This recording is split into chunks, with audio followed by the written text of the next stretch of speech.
প্রিয় শিক্ষার্থীবৃন্দ, কেমন আছো তোমরা? আশা করি ভালো আছো। আমিও ভালো আছি।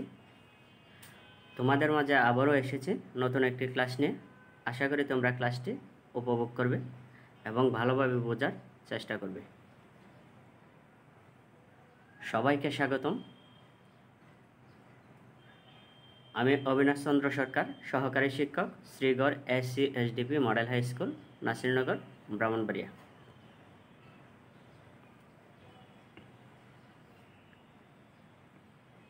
পাঠ পরিচিতি, শ্রেণী অষ্টম, বিজ্ঞান বিষয়ে, চতুর্দশ অধ্যায়। আচ্ছা, এখানে দেখো অনেকগুলো প্রাণী দেখা যাচ্ছে এবং একটা প্রাণী আরেকটা প্রাণীকে খাচ্ছে। এখন তোমরা কি বলতে পারবে যে কোন প্রাণী কোন ধরনের খাবার খাচ্ছে? এখানে দেখো একটা বক দেখা যাচ্ছে। বকের মুখে একটি ছোট মাছ, তারপর আছে অনেকগুলো ছোট ছোট মাছ। এই ছোট মাছকে খাচ্ছে বড় মাছ। আবার দেখা যাচ্ছে ছোট যে প্রাণীগুলো আছে এগুলোকে খাচ্ছে ব্যাঙ। আবার দেখো ব্যাঙকে খাচ্ছে সাপকে খাচ্ছে। আবার ওই উপরে দেখো একটা পাখি দেখা যাচ্ছে, ওই পাখিটায়। তাহলে এখানে যে খাবারগুলো বা একটা প্রাণী আরেকটা প্রাণীকে খাচ্ছে, এটা হলো জলে ভাসমান উদ্ভিদ উৎস থেকে শুরু করে প্রাণীগুলো একে অন্যকে খেয়ে বেঁচে আছে। তাহলে আজকের পাঠ হলো খাদ্য শৃঙ্খল ও খাদ্য জাল। এই পাঠ শেষে তোমরা যা বুঝতে পারবে বা শিখতে পারবে, খাদ্য শৃঙ্খল কি তা বলতে পারবে, একটি বাস্তুতন্ত্রে সকল জীব পুষ্টি চাহিদার জন্য কেমন করে ধারাবাহিকভাবে সংযুক্ত তা ব্যাখ্যা করতে পারবে, খাদ্যজাল কী এবং কীভাবে গঠিত হচ্ছে তা বর্ণনা করতে পারবে।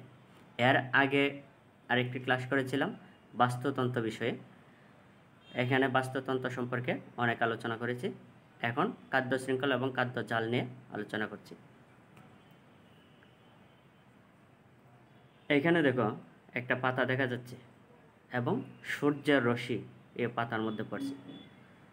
তাহলে আমরা তো জানি যে উদ্ভিদই একমাত্র নিজের খাদ্য নিজে তৈরি করতে পারে।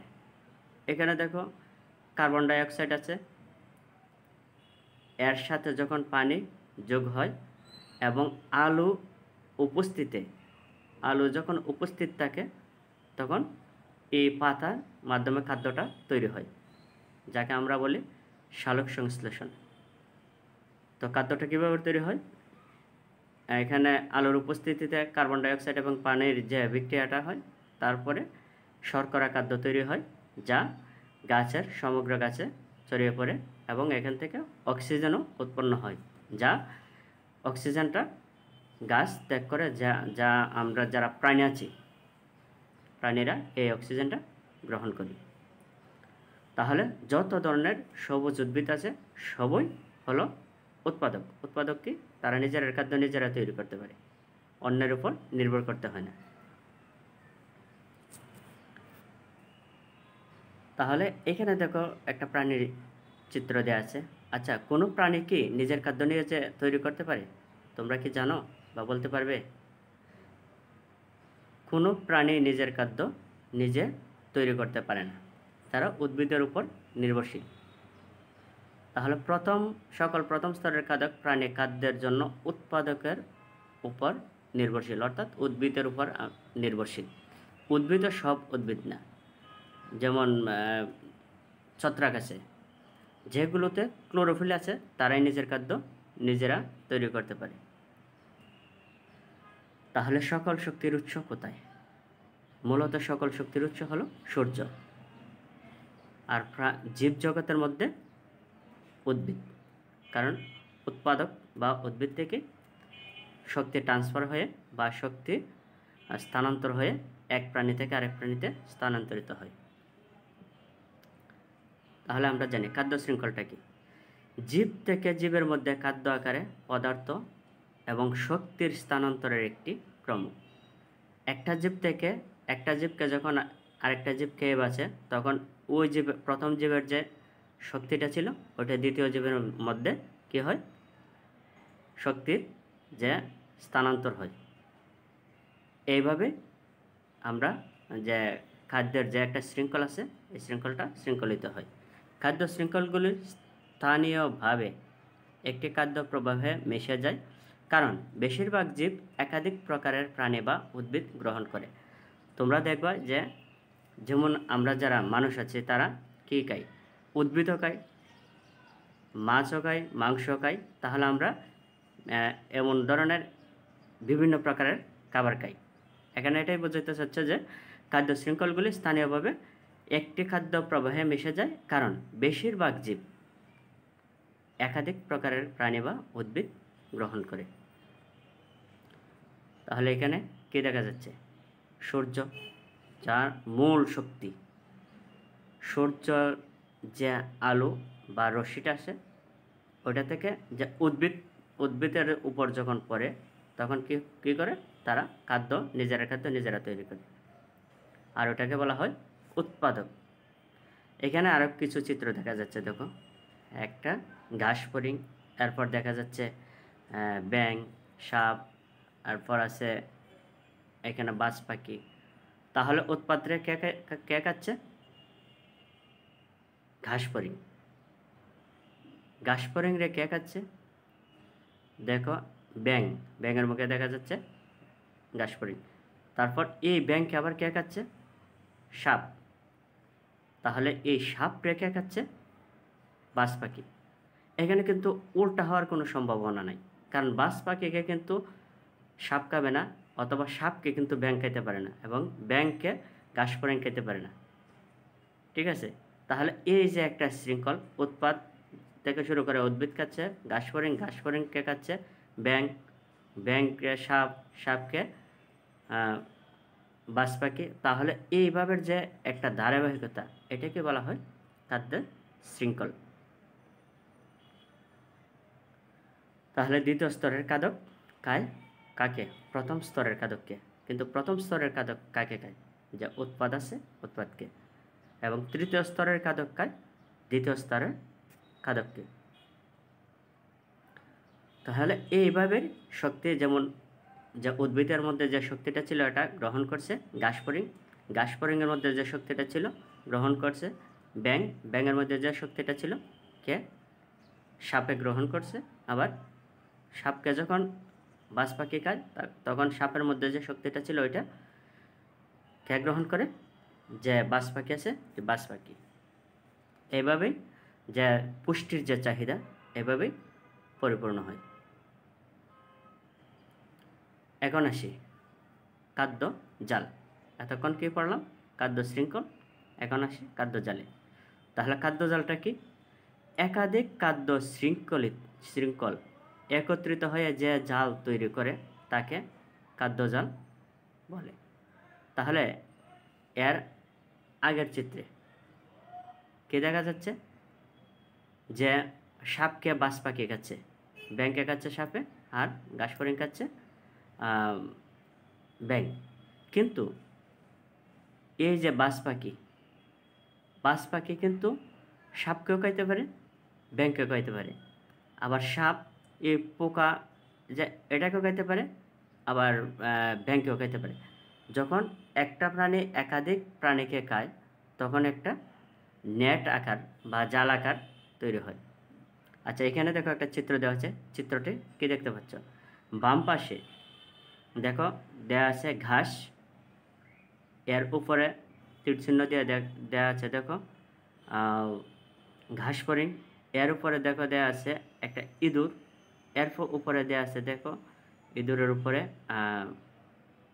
পেঁচা এখানে। তাহলে এটা কি, ঘাসকে খাচ্ছে ঘাস ফড়িং, তারপর খাচ্ছে ঘাস ফড়িংকে খাচ্ছে ইঁদুর, এবং ইঁদুরকে খাচ্ছে যে আছে কি বলে, পেঁচা। তাহলে এটা কিন্তু একটা শিকলের মতো তৈরি হয়, এবং এটাকে বলা হয় খাদ্য শৃঙ্খল। কিন্তু এর পাশে আর একটা চিত্র আছে দেখো, পাশের চিত্রটা দেখা যাচ্ছে যে এলোমেলো কতগুলো তীর চিহ্নের মতো দেখতে পাচ্ছ। এখানে আছে উদ্ভিদ, বড় একটি গাছ দেওয়া আছে, নিচে আবার দেখো দেওয়া আছে কিছু ঘাস বা উদ্ভিদ।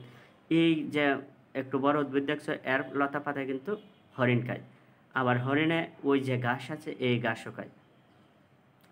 তাহলে এখানে দেখো আবার একটা খরগোশ দেওয়া আছে নিচে, তাহলে এই খরগোশে ঘাস খায়। তাহলে আবার এখানে তীর চিহ্ন দিয়ে উপরে দেওয়া আছে, দেখো এই খরগোশকে যে বাজ পাখি আছে ওই বাজ পাখি খায়, আবার এই খরগোশকে কে খায়? শেয়াল, যে শেয়াল আছে এই শেয়ালও খেতে পারে। আবার এই ঘাস দেখো খায় ঘাস ফড়িং, এই ঘাস ফড়িংকে খায় ইঁদুর। আবার দেখো এই ঘাস ফড়িং কে খাচ্ছে কে? এখানে একটা পাখি দেওয়া আছে, এই পাখিও। আবার এই ইঁদুরকে দেখো কে খাচ্ছে? যে আরেকটা পাখি আছে এখানে, ঈগল বা বাজ পাখি, এই পাখিটা খাচ্ছে ইঁদুরকে। আবার শেয়ালকে আর অনেক সময় কী করতে পারে? আক্রমণ করতে পারে। কিন্তু এই যে ইঁদুরকে আবার দেখো কে খাচ্ছে? এখানে পেঁচা আছে, এই পেঁচাও খাচ্ছে। তাহলে এখানে একটা এলোমেলো জায়গাটা তৈরি হচ্ছে, এখানে একটা জালের মতো তৈরি হচ্ছে, অর্থাৎ একটা প্রাণীকে একাধিক প্রাণী খেতে পারে। তাহলে এটা হলো খাদ্য শৃঙ্খল, আর এটা হলো বিভিন্ন খাদ্য শৃঙ্খল পরস্পর সম্পর্কযুক্ত। অর্থাৎ বিভিন্ন খাদ্য শৃঙ্খল যখন পরস্পর সম্পর্কযুক্ত হয় তখন এটা কী হয়? খাদ্য জাল। তাহলে তোমরা দলগতভাবে এই কাজটা করার চেষ্টা করবে। এখানে দেখো একটা চিত্র দেওয়া আছে, চিত্র হতে খাদ্য শৃঙ্খলগুলো উল্লেখ করে খাদ্য জাল তৈরি করবে। এখানে কি আছে? সূর্য আছে, উদ্ভিদ আছে, তারপর মাছ, ছোট মাছ, বড় মাছ, হাঁস, বক, বিয়োজক সবগুলো দেওয়া আছে।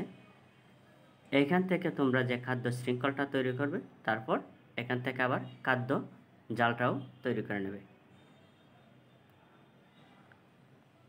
আচ্ছা, এখন দেখি তোমরা কতটুকু বুঝতে পেরেছ। নিচে দেওয়া আছে কোনটা সঠিক, নিচের এখানে দেখো, এখানে মাল্টিপল চয়েস দেওয়া আছে। ফাইটোপ্লাঙ্কটন তীর চিহ্ন দিয়ে দেওয়া আছে ছোটো মাছ। ফাইটোপ্লাঙ্কটনকে খায় কে? ছোটো মাছ, এবং ছোটো মাছকে খায় জোপ্লাঙ্কটন। জোপ্লাঙ্কটনটা কি এবং ফাইটোপ্লাঙ্কটনটা কি? ফাইটোপ্লাঙ্কটনটা হলো উদ্ভিদের যে ছোট ছোট উদ্ভিদকণা, আর জোপ্লাঙ্কটন হলো এই যে প্রাণীর যে একদম ক্ষুদ্র কণা, এটা হলো জোপ্লাঙ্কটন। দ্বিতীয়টা দেওয়া আছে শামুক, শামুককে খায় মাছ, মাছকে খায় ক্ষুদিপানা। তৃতীয়টা দেওয়া আছে ফল, ফলকে খায় পতঙ্গ, পতঙ্গকে খায় পাখি। চতুর্থটা দেওয়া আছে কি? ঘাস, ঘাসকে খায় কচ্ছপ, কচ্ছপকে খায় ছোটো মাছ। এখন কোনটা সঠিক? এইখানে দেখো ফল, এ ফল খায় কে? পতঙ্গ, এবং পতঙ্গকে কে খাইতে পারে? পাখি। তাহলে ফাইটোপ্লাঙ্কটন কি, খাদ্যজাল কি, এটার উদাহরণ দেবে। এখন তোমরা বাড়ির কাজ নাও। বাড়ির কাজটা কি? এখানে দেখো 3টা চিত্র দেওয়া আছে। সুন্দরবনের বাঘ আমরা কোথায় পাই? সুন্দরবন। তারপর দেখা যাচ্ছে যে হরিণ, বানর। তাহলে সুন্দরবনের যে বাস্তুতন্ত্র আছে, এই বাস্তুতন্ত্রের ভিত্তিতে খাদ্যজালের যে প্রবাহ চিত্র, এই চিত্রটা তোমরা অঙ্কন করবে। তারপর এখানে কিছু গুরুত্বপূর্ণ শব্দ আছে, এই শব্দগুলো তোমরা যা আমরা পেয়েছি এই যে ইয়ার মধ্যে, এই অধ্যায়ের মধ্যে বাস্তুতন্ত্র যারা পড়াইছি, ফাইটোপ্লাঙ্কটন, জোপ্লাঙ্কটন এগুলো পড়াইছি, ম্যানগ্রোভ, গোলপাতা, বিয়োজক, ব্যাকটেরিয়া, সর্বভোগ এগুলো। তাহলে সবাইকে ধন্যবাদ জানিয়ে এই ক্লাসটি আজকের মতো এখানে শেষ করছি। ধন্যবাদ সবাইকে।